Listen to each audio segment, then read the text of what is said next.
Hello, welcome to another episode of Made From Zongo. My name is Selma Lad Mutawakil. Made From Zongo is a show that aims to highlight the positive side of our Zongo community. And today I have a prominent man here. When it comes to Ghanaian water sports, he's the man. He's the president, vice president, and a board chairman for the Ghana Olympics Committee. Today I have here with me Alhaji Kamal Sulley. Welcome, boss. Thank you. I never knew I'm prominent until you introduced me. Because after doing some research, it's like we can't talk about water sports without mentioning your name. Sure. So that's how prominent you are. And one thing I'm excited about is the fact that you were born and raised in Nima. United States of Nima. Yes. That's where you come from. And when it comes to the main phase of Zongo community, it is Nima. Mm-hmm. And people say it is bad, it is chaotic, it's everything like that. But then we have people like you. So welcome. Welcome to Made From Zongo. Can you take us through your journey to become the prominent man you are today? Well, prominent, I'm not sure whether I'm indeed prominent, but like you said, first and foremost, we give thanks and praises to Almighty Allah for bringing us this far. Actually, I'm born at Nima, Alaska. Those of us who knows Nima, Alaska. And then I started my school at Adab Islamic School. Same in Nima, that's where I attended my primary. And then I attended my JSS at Kanda ACC. I left JSS 1994. And I was planning to move to secondary school when Piram, I don't know, those of us, I don't know if you know Piram. Piram was more of like men's good at our time. Okay. And then it got collapsed. And my mom has a lot of her fans in there, so we became school dropout. But that story will be for another day. So I started my journey with sports with the Ghana Swimming Federation. So were you an athlete, or what were you there? What did you do? Yes, I started as an athlete. But athlete that never competed in any competition because my boss happens to be the leader of the Ghana Swimming Association back then, Ibrahim Mombi.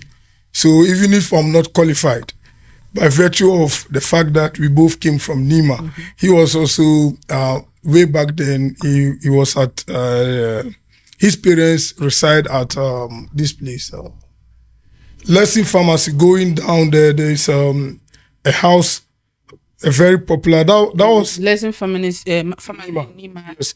So when you are coming down, that was the only story building back then. Ajalantana split, that's where his parents reside. So he was very, very happy and excited to see me in Ghana sports. So anytime there's a call out for the national team, even though myself I know I don't merit, but I'll still be in the team. So we traveled to, today is the first time I'm giving this story. We traveled to Cote d'Ivoire for the West Africa Championship. So we got there, and when we saw athletes from Nigeria and co, and then I fell sick because I couldn't stand them. So he wrote to there's always a medical team on the ground whenever there's a competition. So they wrote me off that no, I can't compete. Fortunately for me, the Nigerian coach is called Said. So I was with him. He speaks Hausa. So in Cote d'Ivoire, most everybody was speaking French. People from Guinea, Benin, Togo, they were all speaking French. So I got acquainted with him, Mr. Said. So the following year, we traveled to Lagos for another competition, which is the African Zone 2. So another coach came with the Nigerian team. So I was surprised because in Cote d'Ivoire, the Zone 1, they did very well. They swept almost all the medals.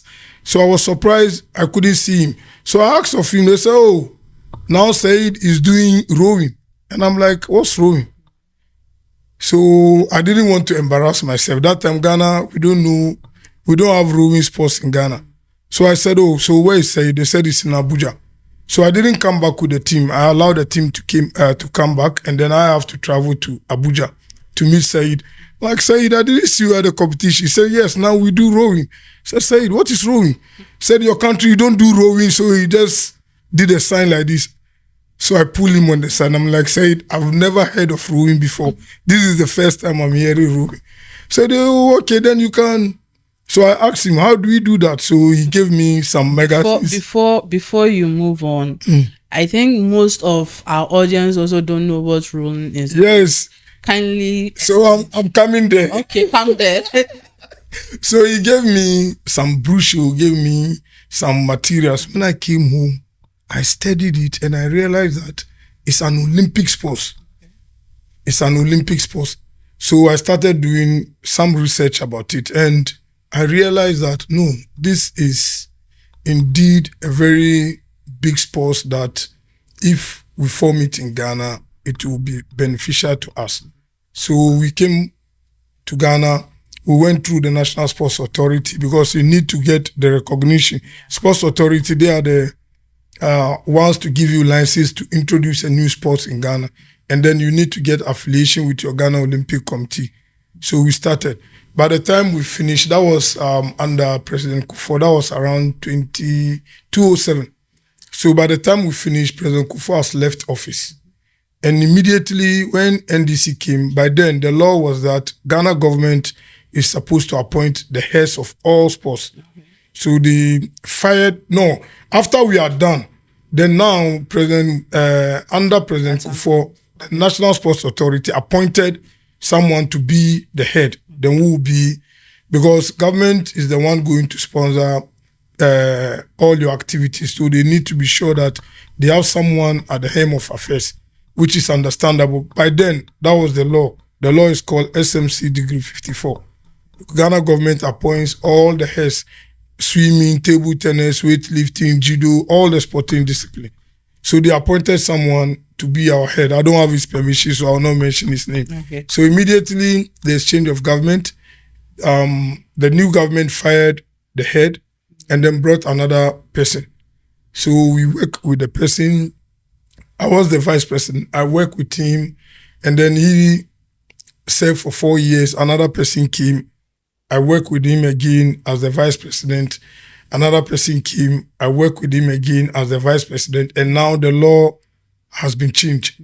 Now we have what we call the sports bill that says all federations should go into an election to elect their leaders so that the sports will be independent without government interference. That's when I became the president. So in Ghana sports today, I'm the longest serving vice president ever in Ghana sports because I served under four different administrations, and I learned a lot because 2 of them were members of parliament, and then one was a businessman, one was a lawyer.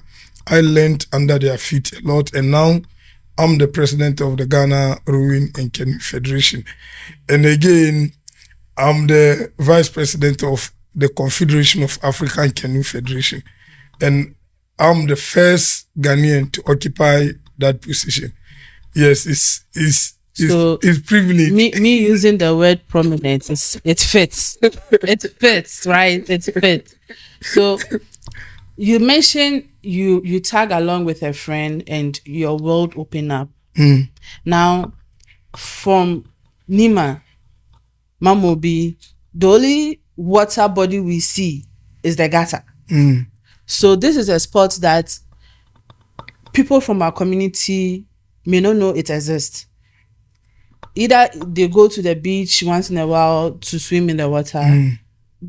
I don't know how to swim. I don't know how many percentage of our community people know how to swim. So you getting into the water sports from your community, how did the learning start? How did you learn the basics?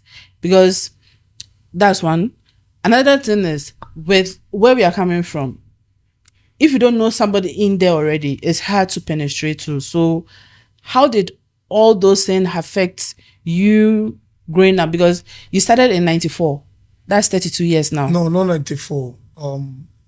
I left school in 1994. Okay. So you left school in 1994. Oh, yes. And I can't think of how Nima looked like then. Yes. So growing up in the 90s and finding yourself, how was the journey for you? Yeah, so I have to take you back again. Take me when I left school in 1994, I left school not because I didn't want to further my education. Mm-hmm.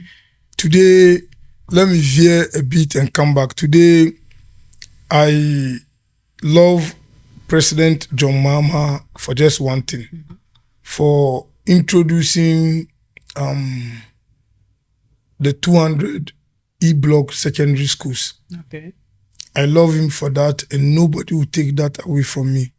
And again, I love President Akufo-Addo for introducing the free SHS, because I keep asking myself, if I had the opportunity to go to secondary school, I wouldn't have been where I am today. But let me take you back. After I've left school and I started the sports, I realized that the sports, you can't grow with ignorance. So quickly, I tried to enroll myself back to school. I went through, because I didn't have SS certificate, I have to go through mature entrance exams. I wrote mature entrance exams with 3 different institutions. Eventually, I got Accra Poly then, but now it's Accra Technical University. So I started from there. From there, I went to Zenith University College to do I did HND over there, went to Zenith to do my degree, and then went further to do my LLB. As we speak today, I can give you legal counsel when it comes to law matters, because I just finished my LLB. I'm preparing to go for Mokola, inshallah, by the grace of God this year. So when I was when I was serving my tenure as the vice president, people were like, no, you are the one doing everything, you need to. But I decided that no, let me lie low, continue with education to equip myself. Yeah. Because I realized that you can't, I go to conferences outside and you realize that people will be saying, PhDs, I have 4 masters, I have this. And way back then, I didn't even have SSC certificate. Mm-hmm. Then I keep telling myself, no, I don't belong here. I have to try and do something about my education and then get myself back into school to be able to fit. So to your question, you see, our sports is very, very technical. Mm-hmm. It's very technical in such a way that you need a water. We have 2 different types of water. You need a flat water, and then you need the ocean water, which is the sea. But the ocean is difficult. And for us, we don't worry our head too much when we are identifying talent, because our basic rule is for you to learn how to swim. So we just go to the coastal areas where we have fisher folks. Mm-hmm. It will interest you to know over 80% of our youth along the coast are fishermen. Mm-hmm. And most of them will be able to sustain themselves in the water. Which what it means is that most of them can swim. Mm-hmm. So when we are looking for talent, we go there. Yeah. Because they already paddle on daily basis to fishing. But our paddle and our type of boat is different. Mm-hmm. So we now teach them how to sit in the boat and then teach them how to paddle our boat. So it makes it much more easier. If you ask me to come to Nima to identify talent, what I will do is that I'll first take them to swimming lesson and then take them to go and learn how to paddle and then bring them to sit in our boat to paddle. It's a lot of work. Mm-hmm. So what I do is anytime I have opportunity or I come across anybody from Nima, I advise the person that, look, it's not late. Look at my age. I went back to school. I'm still schooling. So it's not late. You can go back to school. If you show commitment that you want to go to school, then that's where we come in. Because our sport, there's a lot of opportunity. You can be an official.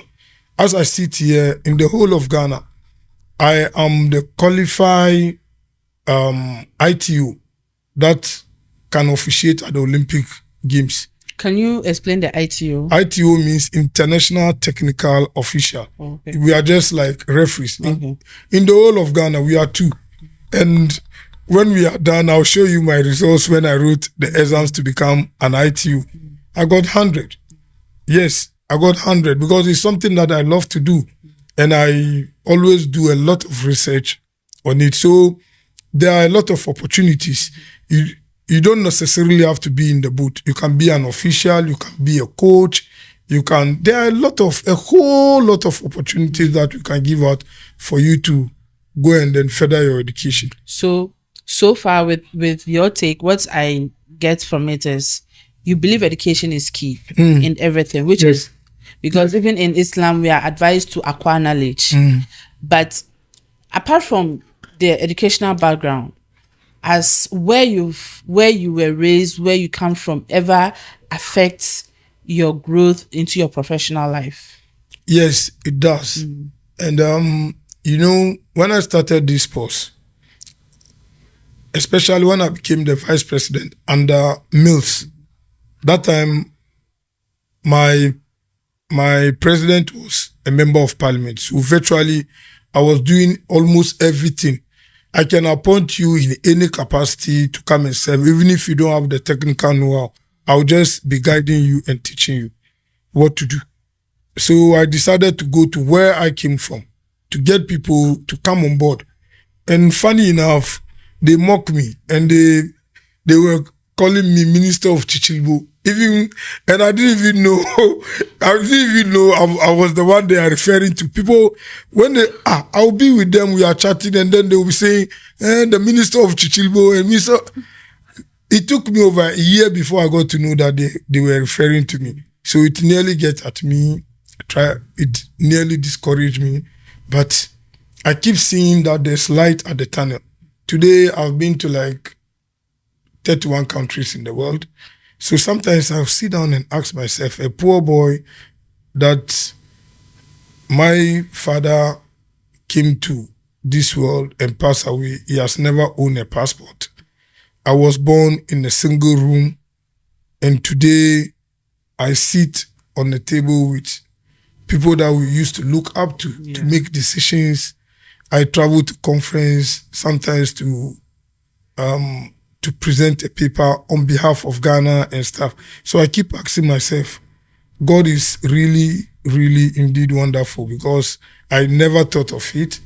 And it has happened. It has happened so real quick. Sometimes I sit down and ask myself. So anytime I have opportunity, I will repeat it over and over. Education is the key. Look at President Mama. In his first term, he went to work as the vice president and came home as the president. Assuming he was not ready, he has not prepared himself in readiness, who will give Ghana to him? With no respect and with all apology. Assuming Chairman Wontumi was the vice president then, will Ghanaians agree for him to be the next president? Of course, because he has equipped himself and everybody knows he's capable. You understand? So at every point in time, you need to be. Sometimes I sit on a board or in a panel to employ people. I call friends, Charlie, apply.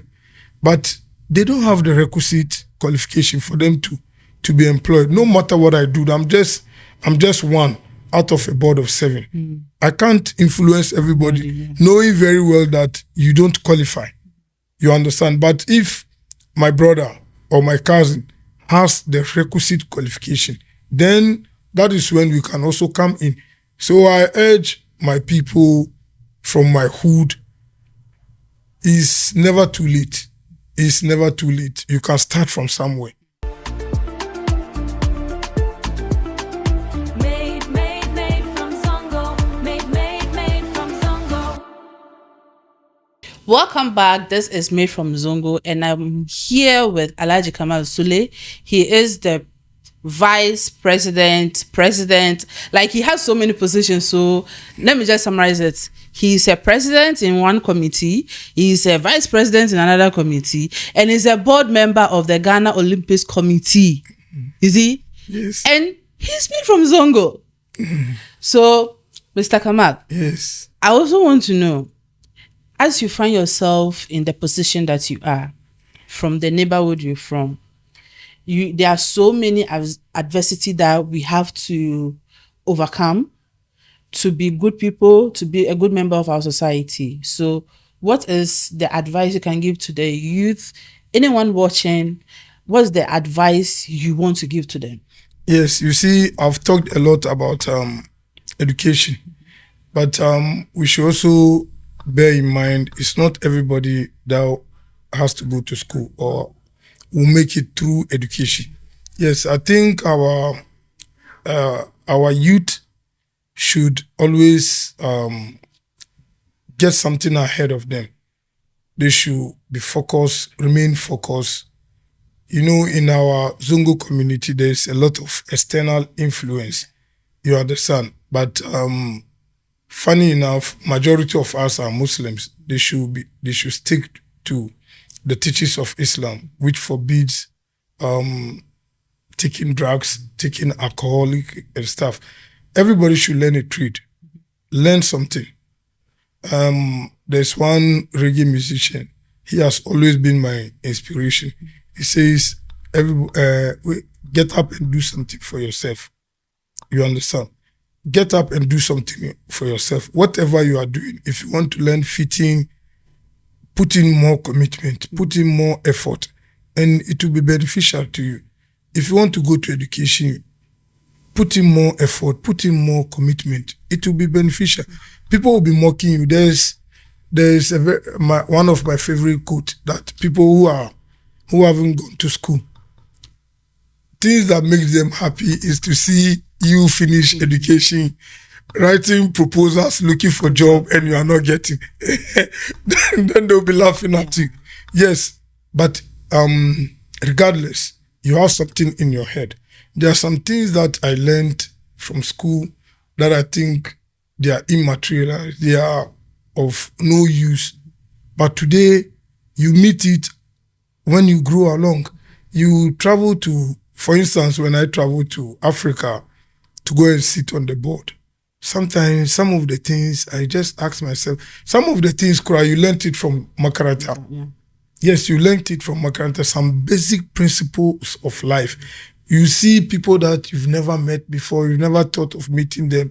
You give them advice with basic principles of life, and they are like, woo, where from this guy? So we need to, again, in the past, we respect our elders a lot, but today it looks like we live in the jungle, animal farm. Everybody is just doing things haphazardly. We should go back to the drawing board. Our parents are our parents. We need to listen to them more. We need to respect them. We need to respect hierarchy. You understand? People says that, oh, God bless you, and then now you go and then people will be Nima and stuff. With the blessing you are not seeing to. Yeah, Alicine. You get the level. So please, our youth, we are not late. For me, I was out of school for over 10 years. But with determination, with focus, I've been able to go back to school. So if I have been able to go back to school, I'm a normal human being. Anybody at all can do it. Sometimes you sit down and you're like, hey, I'm going to school for 3 years. Just last week, people were calling me, oh, Chamo, I want you to come for my graduation. I'm like, just now, yes. Time will never wait for anybody. Yeah. Time is just like river. When it flows, it's going. It's never... Either the current is high or low. Yes, it's never gonna come back again. Yeah. So please, our youth, it's not late. Sometimes I see my peers that we grew up together and I'm like, you know, going back, back in Nima, Newtown, if your father doesn't have a house, you are nobody. So today we see the very people that their parents own a house and they are still where they are. Yeah. It's because they refuse to equip themselves. So try and equip yourself, invest in yourself. The time Almighty Allah has given us the time for free. Let's invest the time on ourselves. Try and do something with your life. Don't do it halfway. Do it to the fullest. If it must be done, it must be done well. If you want to learn trade very well. And then you see, there is always light at the tunnel. The end of the tunnel. So there is always light at the end of the tunnel. Here's my fourth take from what Mr. Kamal said. Education is key. If it is a trade you want to learn, go for it. Don't do things halfway. And there is time. It doesn't matter how you start. It is where you are going that matters. So take your time, stay focused, stay true to yourself, and go for it. This is Made From Zongo. My name is Salmalad Mutawakil. This show was brought to you by Media Literacy Development Foundation and Zongo Media. Be sure to follow us on all social media platforms. Subscribe to our YouTube channel, Made From Zongo. Like, share, subscribe. And see you next time. Bye. Made from Zongo. Made